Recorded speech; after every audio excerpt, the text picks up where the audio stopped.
And Richard Engel, let me bring you back in. We had John McCain on yesterday, and he was talking about how terrible it was that Iran was involved. And obviously, David's exactly right. He knows this as well as anybody, you and he do, that the Sunnis obviously terrified by the prospects of the Shiite moving through the country. But aren't we actually gaining an awful lot right now by the Iranians stepping in and stopping ISIS from moving into Baghdad? Something that policymakers in Washington would not want to admit. We're gaining and we're also losing at the same time, because if you look at the strategy that the U.S. military is leaking out to some reporters, that there's going to be this major offensive against Mosul involving 20,000 Iraqi troops and Kurdish Peshmerga fighters.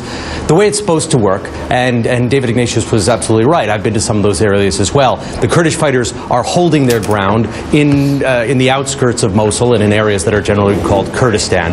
But the Iraqi army, which is now fighting hand in glove with the Iranian military, and that shouldn't be, you can't hide the fact that the Iranian military is deeply involved with the Iraqi military. The Iraqi military, according to the plan, is supposed to sweep up from the south, and that's going to pressure squeeze ISIS in Mosul with the Kurds above them, and then the Iraqi troops moving in from the south. But as you just said, the Iraqis are working with the Iranians, and the people of Mosul don't really want to be liberated by Iranian-backed Shia troops. So you have to also ask, what comes after ISIS? Does Assad get to stay in Syria?